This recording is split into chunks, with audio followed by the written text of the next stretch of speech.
Hello, आप सुबह को जय मसीह की।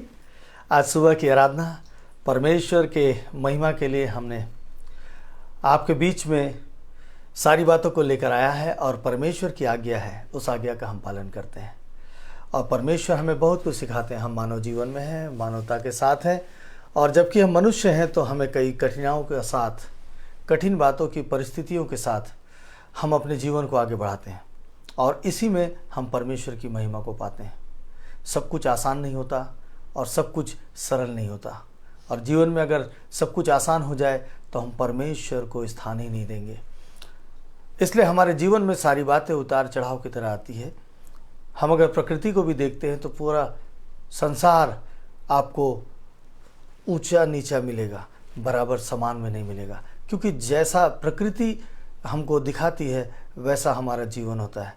आइए हम एक वचन को देखते हैं। वचन में इस प्रकार से लिखा है कि परमेश्वर बोलते हैं उस वचन में, यशायाह से बोलते हैं कि इस नाले में, ये दूसरा राजा पुराने नियम में उसका 3 अध्याय पद 16 और 17, इस नाले में तुम लोग इतना खोदो कि इस नाले में इसमें गड्ढे ही गड्ढे हो जाएं। इस नाले में तुम इतना खोदो कि इसमें गड्ढे ही गड्ढे हो जाएं, क्योंकि यहोवा यूँ कहता है कि तुम्हारे सामने न तो वायु चलेगी और न वर्षा होगी, तो भी यह नाला पानी से भर जाएगा। ना वायु चलेगी न वर्षा होगी तो भी ये नाला क्या है, पानी से भर जाएगा और अपने गाय बैलों और पशुओं समेत तुम पीने पाओगे। परमेश्वर का आज्ञा मिलता है कि तुम ऐसा करो, इस स्थान पर बहुत गड्ढे ही गड्ढे खोद लो। और दूसरी खास बात क्या है कि परमेश्वर उसके बाद बोलते हैं कि ना तो यहाँ बारिश होगी ना यहाँ हवा चलेगा, लेकिन ये जो गड्ढे हैं ये पानी से भर जाएंगे, लबालब भर जाएंगे और तुम अपने जानवरों को भी पानी पिलाओगे और खुद भी पानी पियोगे। जब इस बात को हम सुनते हैं तो हमें बड़ा आश्चर्य लगता है कि ये किस प्रकार से होगा। एक ओर परमेश्वर कह रहे हैं कि तुम ऐसा करो, दूसरी ओर परमेश्वर कहते हैं कि पानी ही नहीं, बारिश ही नहीं होगी तो गड्ढा भरेगा कैसे। सूखा स्थान है, रेगिस्तान का इलाका है, मरुस्थल भूमि है, वहाँ से गुजर रहे हैं इस्राएली, अब वहाँ पे पानी चाहिए। ये क्या बात हो गई, कैसे होगा। और उनका जो मुखिया है, उनका जो गुरु है, जब उनका गुरु मूसा वो बोलता है कि तुम ऐसा करो, तो वे अपने गुरु के बारे में कैसा सोचते हैं, क्या विचार रखते हैं कि ये किस प्रकार से बात कर रहा है, पागल तो नहीं हो गया। सूखा स्थान, बारिश होगा नहीं, हवा चलेगी नहीं और यहाँ पे हमारे जानवरों के लिए पानी मिल जाएगा। और जानवर भी कितने, लाखों की तादाद में, छोटी मोटी तादाद नहीं थी, लाखों की तादाद में थी। मिस्र से इस्राएली निकल कर जा रहे थे इस्राएल में बसने के लिए और परमेश्वर उनको लेकर जा रहा था और वे रास्ते पर कई बार कुड़कुड़ाते थे। और यहाँ पे देखिए कितनी बड़ी बात, ऐसी घटना घट रही है और ये घटना को देखिए, उस घटना से हमको कई सारी बातों को देखने को मिलता है। अब यहाँ पे बात ये जो सामने आती है कि हम अगर एक जैसे प्रतिदिन हम कहानी लेकर आते हैं, एक कहानी लेकर हम इन वचनों को बात करेंगे। और कहानी इस प्रकार से है कि एक लड़का है, उसके पिताजी एक बड़े सेठ के यहाँ काम करते थे और किराए के मकान में रहते थे। उनका एक बेटा था, उनका नाम निगम था और वो पिताजी काम में जाते थे और काम से आते थे। अब निगम को ऐसा लगने लगा कि मैं भी क्यों ना अपने पिताजी के साथ जाऊं और वो उसने जिद किया कि पिताजी मैं भी आ जाऊंगा आपके साथ, काम आप क्या करते हैं वो काम मैं भी करूंगा। और उसके पिताजी उस सेठ के घर में जब काम करते थे, वो उस घर में सफाई का काम करते थे, उनकी गाड़ियों को साफ़ करना, घर को साफ़ करना, सारे सामानों को साफ़ करना। तो ये जाकर देखता है तो वहाँ चमचमाती गाड़ियाँ हैं, अब बंगला है, महंगी कार खड़ी है और एक नहीं कई कार खड़ी है। वो इन बातों को देखता है कि उसके पिताजी उस सारी गाड़ियों को साफ़ कर रहे हैं। तब वो वहाँ पे सोचने लगता है, काश ऐसा मकान हमारे पास होता, काश ऐसी गाड़ियाँ हमारे पास होती। और वो विचार करता है और सोचता है और उसको ख्वाब देखने लगता है। जब वो घर आता है, दूसरे दिन स्कूल जाता है। स्कूल जाने पर वहाँ के स्कूल टीचर बोलते हैं कि आपका क्या ख्वाब है, आपका जो स्वप्न है उस स्वप्न को आपको पूरा करना चाहिए, अभी से आपको अपने लक्ष्य को बनाना चाहिए, ऐसे शिक्षक पढ़ाते होते हैं और उसके बाद उसको उन बच्चों को बोलते हैं कि आप एक निबंध लिखिए, जो आपका सपना है उस सपनों को आप लिखिए जिसको आप साकार करना चाहते हैं। सभी ने अपने अपने तरीके से निबंध लिखा और ये निगम ने उन बातों को लिखा। जब शिक्षक उसको चेक कर रहे थे तो चेक करते हुए क्या देखते हैं कि वो निगम जो निबंध लिखा हुआ है वो इतना महंगा निबंध है, मतलब उस महल को देखा, महंगी कारों को देखा, तो उसके आधार पर लिखा। तो शिक्षक उसको बुलाते हैं, बेटा जब अपन ख्वाब भी देखते हैं ना तो अपने ख्वाब का एक लिमिट दायरा होता है, जब हम सोच भी रखते हैं तो हमारा एक लिमिट दायरा होता है। आप ऐसा करो, इस निबंध को नहीं, आप घर से फिर से निबंध लिख के लाना और एक दायरे में लिख कर लाना कि जो तुम कर पाओ, अपने ख्वाब को तुम साकार कर पाओ, ऐसे सपनों का निबंध लिख के लाना। ये घर जाता है, घर जाने के बाद बड़ा सोचता है, विचार करता है, उसको कुछ समझ में नहीं आता है, उसको वही बातें समझ में आती हैं, वो लाकर देता है। शिक्षक देखते हैं और शिक्षक से ये बोलता है कि सर यदि आप चाहें तो मुझे फेल कर सकते हैं, यदि आप चाहें तो इसमें मुझको 0 अंक दे सकते हैं, लेकिन मेरा तो ख्वाब यही है, इसके अलावा मुझको कुछ नहीं सूझ रहा है। और वैसे ही वर्ष बीतता जाता है, उस बालक का उम्र बढ़ जाता है। एक बार बड़ा सेमिनार होता रहता है, सारे शिक्षक इकट्ठे होते हैं और सेमिनार में एक बहुत बड़ा अधिकारी कलेक्टर जो है उस सेमिनार को संबोधित करता होता है। और वो सेमिनार जब पूरा हो जाता है तो वो अपने शिक्षकों को बुलाता है, खबर देता है, बुलाता है, सब आते हैं। वो शिक्षकों के सामने वो बात को करता है, वो बात बोलता है कि क्या आपने मुझे पहचाना? मैं वही निगम हूँ जिसे आपने पढ़ने के लिए बोला था, जिसे आपने ये बात बताया था, जिसे आपने ये बोला था कि ख्वाब ऐसे मत देखो। मैंने वही ऊंचा ख्वाब देखा और आज मेरे पास वैसा ही बड़ा बंगला है और मेरे पास वैसी महंगी कारें हैं। मैंने अपने ख्वाब को देखा और उस ख्वाब के पीछे मैं मेहनत किया और मैं उसमें बढ़ता चला गया। और वो शिक्षक खुश भी हुए और अंदर से अपने आप में शर्मिंदा भी महसूस किए कि हमें किसी के ख्वाब को, किसी के विश्वास को कमज़ोर नहीं करना चाहिए, कमज़ोर आंकना नहीं चाहिए। लेकिन उसके बीच में एक बात और हुई कि शिक्षक के बोले गए बात के साथ उसका मजबूती और बढ़ गया। हमारा शिक्षक, हमारा गुरु, हमारा परमेश्वर क्या बोलता है? इस नाले में तुम क्या करो, बहुत सारे गड्ढे खोद दो, बहुत सारे गड्ढे खोद दो, और ये जो सूखी जगह है, ये जो जगह सूख गई है, ये जो मरुस्थल हो गई है, इस जगह पर मैं तुम्हारे जानवरों को और तुमको, जो तुम लाखों हो और तुम्हारे जानवर लाखों हैं, सबको पानी पिलाऊंगा। ऐसे गड्ढे खोदो, ऐसे गड्ढे खोदो। और लेकिन यहाँ बारिश भी नहीं होगी, पानी भी नहीं गिरेगा। बारिश नहीं होगी, पानी नहीं होगा, पानी कहाँ से आएगा? हवा भी नहीं चलेगा, तूफान भी नहीं आएगा, लेकिन ये गड्ढे भर जाएंगे और तुम्हारे जानवर पानी पिएंगे। और लोग क्या करने लगे? उस मरुस्थल भूमि को आज्ञा का पालन परमेश्वर ने कहा है उस बात को सोचकर उन्होंने खोदना शुरू किया, और उसका नतीजा ये हुआ कि वे लोग भी उस पानी से तृप्त हुए, उनके जानवर भी पानी से तृप्त हुए, और वो जगह का पानी सूखा नहीं।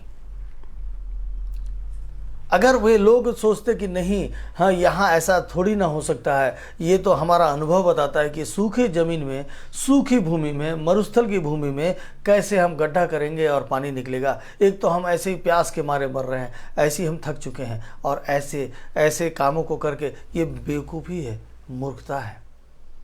अगर महान बनना है तो एक कहानी मैं आपके सामने और रखता हूँ। महानता की बात एक कहानी और आपके सामने रखता हूँ। एक छोटा बालक है, वो गर्मियों के दिनों में अपने नानी के घर में घूमने जाता है, और घूमने जाता है तो नानी के घर में जाने के बाद कई कहानियों को बच्चे पढ़ते हैं, खुश होते हैं, और उस वक्त वो एक कहानी पढ़ता है। उस कहानी में महान शख्सियत के बारे में बताया जाता है कि कैसे महान बनते लोग।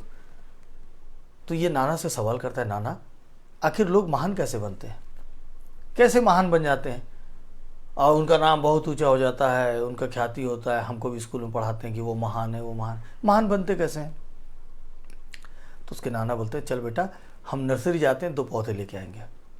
और उसके नाना के साथ वो जाता है, 2 पौधे लेके आता है, और एक पौधे को गमले में लगाते हैं, एक पौधे को बाहर आंगन में लगा देते हैं। और उसका नाना पूछते हैं कि बेटा इसमें से ये बताओ कि कौन सा पौधा ज़्यादा बढ़ेगा।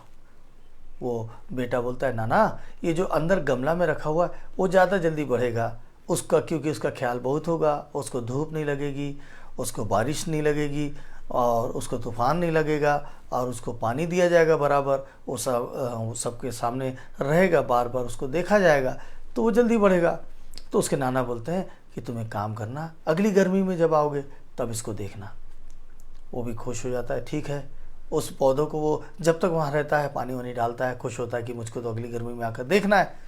और ठीक अगली गर्मी का इंतजार करता है और अगली गर्मी आ जाती है और ये नाना के घर पहुँच जाता है। लेकिन इसका ध्यान तो उस दोनों पेड़ के ऊपर था और वो दोनों पेड़ के ऊपर ध्यान रखते हुए वो पहुँचता है और नाना से बाहर ही में बोलने लग जाता है। वो बस स्टैंड से ही बोलने लग जाता है कि नाना उन पेड़ों का क्या हुआ, उन पेड़ों का क्या हुआ, कौन सा बड़ा हुआ? मैं तो बोला था ना कि गमले का पेड़ जल्दी बढ़ेगा, अच्छा फैलेगा। तो नाना बोलते चलो बेटा देख लेना। और सीधे वो दौड़ के गमले के पास जाता है। घर पहुंचकर देखता है कि बहुत सुंदर हरा भरा गमला का पौधा, हरा भरा सुंदर दिख रहा है, कुछ हद तक बड़ा दिख रहा है। तो उसके नाना से बोलता है कि देखे मैं बोला था ना कि गमला का पौधा जो है बहुत अच्छा दिखेगा, बढ़ेगा, ये ज़्यादा बढ़ेगा क्योंकि ये आपके पास घर में रहता है, बढ़ेगा। तो बोलते बेटा इतनी जल्दी इस निष्कर्ष पर मत जाओ बाहर जाकर देखो उस पौधे को जिसे हमने इसके साथ साथ लगाया था। तो वो बाहर जाकर देखता है, पौधा नज़र नहीं आता है, वहाँ एक बड़ा पेड़ नज़र आता है, काफ़ी बड़ा। तो आश्चर्यचकित हो जाता है, अरे नाना ये तो पौधा तो पेड़ बन गया, इतना बड़ा हो गया, ये तो मेरे से भी लंबा हो गया, कितना बड़ा हो गया ये तो 1 साल में। तो नाना ये बोलते हैं कि देखो जो धूप बारिश और नाना प्रकार के धूल मिट्टी परेशानी का सामना करते हुए बढ़ता गया तो वो जल्दी बढ़ गया, और जिसे आसानी से जिसका ख्याल किया गया, जिसे गमला में रखा गया, जिसे छाया दिया गया, वो क्या हुआ, वो उतना ही बढ़ा जितनी उसकी सीमा थी। तो यदि महान जो बनता है ना, वो महान बनने के लिए उसको सारे तकलीफ़ों का, सारे लोगों के बातों का, सारी परिस्थितियों का सामना करना पड़ता है। और आज जो तुम्हारा उम्र है, तुम अगर महान बनना चाहते हो तो आज से तुम सारी परिस्थितियों का सामना शुरू कर दो, तो तुम क्या करोगे, महान बन जाओगे। वैसे यहाँ परमेश्वर ने जिन बातों को बोला, उस जमाने से लेकर आज के ज़माने तक जितने भी लोग आए जिनको परमेश्वर ने आज्ञा दिया, या आज हमें इस पवित्र शास्त्र से जो आज्ञा मिलती है, हम उस आज्ञा को अगर कष्ट न समझें, उस आज्ञा का पालन करें, उस आज्ञा को हम देखें, तो ये बाइबल हमें बहुत सारी बातें सिखाती है। और हमें परमेश्वर के नज़र में महान बनना है, हमें परमेश्वर की धार्मिकता की बातों को सुनना है। परमेश्वर जो बात बोलता है संसार उसे असंभव कहता है। संसार बोलता है कि हमारा जो एक्सपीरियंस है, हमारा अनुभव बताते हैं कि ऐसा नहीं हो सकता, लेकिन ऐसा होता है, ऐसा होता है। एक महिला के बारे में मैं आपसे बताना चाहूँगा। एक महिला को पेट में ट्यूमर था, उसका ऑपरेशन होना था, और वो महिला इसी लॉकडाउन के बीच में वो अपने घर में थी, और इस बीच में हमसे प्रार्थना शुरू हुई। और जब वो महिला ऑपरेशन के लिए अस्पताल में गई, हमने परमेश्वर से प्रार्थना किया, प्रभु इसके ट्यूमर को आप कैंसिल कर दो, यीशु मसीह के नाम से इस ट्यूमर को हम कैंसिल करते हैं। हमने प्रार्थना किया, और इसका नतीजा ये हुआ कि जब वो महिला अस्पताल में भर्ती हुई और दूसरे दिन जब उसका जांच किया गया, उसको जांच में पाया गया कि उसके पेट में ट्यूमर ही नहीं है। डॉक्टर परेशान हो गया, हैरान हो गया। 15 दिन वहाँ पे एडमिट रखा ताकि चेक करे, और 15 दिन चेक करने के बाद बोलता है कि बहन आपके शरीर में ट्यूमर नहीं है। अब विज्ञान तो उसको असंभव बोलती है, लेकिन परमेश्वर क्या बोलता है, संभव। यदि आप और मैं प्रार्थना करेंगे, आप और मैं दुआ करेंगे, आप और मैं वचन को पढ़कर परमेश्वर की बातों को सुनेंगे, तो हर असंभव चीज़ संभव हो जाएगी। ये संसार आपको हमेशा नकारात्मक बात बोलेगा, क्योंकि संसार एक्सपीरियंस, अनुभव की बातें करता है, ज्ञान विज्ञान की बातें करता है, लेकिन परमेश्वर का ज्ञान ये सारी बातों से परे है, सारी बातों से परे है। इसलिए परमेश्वर की बातों को हम सुने और उस पर चलने का प्रयास करें। परमेश्वर हमारी सहायता करेंगे और हम जीत जाएंगे। अब इन दिनों में हम ऐसे लोगों के लिए प्रार्थना कर रहे हैं। एक युवा लड़की है, जो आज जॉब में है, जिसके बारे में मैंने पिछले वीडियो में भी बोला है कि वो जवान है, लेकिन वो माता के गर्भ से ही वो सुन नहीं पाती है, सुन नहीं पाने के कारण बोल नहीं पाती, वो गूंगी और बहरी है। अब वो युवा की स्थिति में है। और एक महिला जो हमारे पास फ़ोन करती है जिसको कैंसर है। ये दोनों चीज़ असंभव है। इस संसार के लिए असंभव है कि प्रार्थना में कैसे बदल जाएगा, लेकिन हम विश्वास करते हैं। और मैं बोलता हूं कि आप भी विश्वास कीजिए कि आप और मैं ये गवाही देखेंगे कि वो युवा लड़की सुनेगी और बात करेगी। और वो जो महिला है जिसको कैंसर है, जो मृत्यु के शैया पर पहुंच गई है, हम प्रार्थना कर रहे हैं, हमको विश्वास है कि वो जो कैंसर है वो चला जाएगा। क्या आप विश्वास करते हैं? अगर विश्वास करते हैं तो आज आपकी समस्याओं को लेकर हमारे साथ मिलकर प्रार्थना कीजिए। अभी हम प्रार्थना में चलते हैं। देखिए कितने बड़े काम होने जा रहे हैं। आपका असंभव चीज़ संभव में बदल रहा है, आपका दुख दूर हो रहा है। आइए प्रार्थना में चलते हैं। सामर्थ्य पिता परमेश्वर, पवित्र पिता, आज जो वचन आपने हमें सिखाया, समझाया, बताया, जिन कहानियों को लेकर आपने इन बातों को समझाया, वाकई में पिता परमेश्वर हम बहुत पीछे हैं। हम अपने विश्वास में बहुत पीछे हैं। हमें आपकी आज्ञाओं का पालन करना चाहिए। और प्रभु आपका धन्यवाद देते हैं कि आपने इतने खूबसूरत वचन के द्वारा हमें समझाया। असंभव को संभव अगर होते देखना चाहते हो तो तुम प्रार्थना में विश्वास के साथ मेरे पास आ जाओ। जब मैं तुम्हें सांस देता हूँ, जब मैं तुम्हें जीवन देता हूँ, तो क्या मैं तुम्हारी हर आवश्यकता को पूरी नहीं कर सकता? क्या असंभव चीज़ को संभव नहीं कर सकता? आप कर सकते हैं प्रभु। और आज जितने लोग इस प्रार्थना में शामिल हैं, अब से लेकर सदा तक, जब तक ये वीडियो देखा जाएगा और लोग प्रार्थना में शामिल होंगे, अपने तकलीफ के ऊपर हाथ रख के प्रार्थना करेंगे, या नाम लेकर प्रार्थना करेंगे, या स्मरण करके प्रार्थना करेंगे, उनकी सारी समस्या उसी वक्त चली जाएगी। और प्रभु जिन 2 व्यक्ति के बारे में मैंने अभी बोला है, उन 2 व्यक्तियों के अद्भुत चमत्कार को पिता परमेश्वर हम गवाही के रूप में हमारे चैनल में देखना चाहते हैं कि आपकी महिमा पूरी हो। आपकी महिमा पूरी होने के लिए हम इन गवाहियों को देखना चाहते हैं। प्रभु आपने बहुत सारे काम जो असंभव थे संभव किया। प्रभु इन दोनों कामों को भी मैं पिता परमेश्वर, जो लोगों को लगता है कि असंभव है, और अभी सुनने वाले भी कई लोग हैं जिनको लगता है कि असंभव है, लेकिन मुझे मालूम है कि मेरे ईश्वर के पास सब कुछ संभव है, मेरे पिता के पास सब कुछ संभव है, मेरे यीशु के पास सब कुछ संभव है। धन्यवाद मेरे पिता, आपने प्रार्थना को सुना है। जितने लोग इसको सुनते हैं सबको आशीष दीजिए पिता परमेश्वर। जितने लोग इसको सुनते हैं उनको आशीष दीजिए। आज उनके जीवन में खुशियाँ भर दीजिए पिता। खुशहाल जीवन हो जाए, खुशहाल जीवन हो जाए, और प्रभु शैतान के राज्य तोड़ दिए जाएं। धन्यवाद प्रभु, आपने प्रार्थना को सुना। आपके पवित्र मीठे नाम से मांगता हूँ, आमीन आमीन आमीन। तो मेरे सारे विश्वासी साथियों, परमेश्वर महान है। एक बार उस पर विश्वास करके देखिए। असंभव जो लगता है, अगर आपको लग रहा है, आपके मन से अगर आवाज़ आ रही है कि मुझे ये काम करना चाहिए, जैसे वो निगम ने किया, उसने अपने शिक्षक की बात को नहीं सुना, और और उस शिक्षक को लगा कि असंभव है इतना बड़ा सपना देखना, लेकिन उस व्यक्ति को लगा कि मैं कर सकता हूँ। वैसे ही हमारा मन हमको आवाज़ देता है, तू कर पाएगा। मन के अंदर से परमेश्वर हमसे बातें करते हैं। आप मन की आवाज़ सुनिए, ज़रूर है कि सफलता मिलेगी। किसी दूसरे के बातों को सुनकर अपने मन से पूछिए, इनकी बातों में कौन सी बात है जिसका मैं पालन करूं, तो परमेश्वर हमको बताएंगे और हम उसमें चलेंगे। लगेगा लोगों को असंभव, लेकिन हमारे लिए वो संभव है। हमारे लिए संभव है। महान बनना है परमेश्वर की निगाहों में, तो संभव हो जाएगा। प्रभु आप सबों को आशीष दे। हमें इजाज़त दीजिए। कल फिर एक नए वचन के साथ आपसे मिलेंगे। आप सबों को जय मसीह की।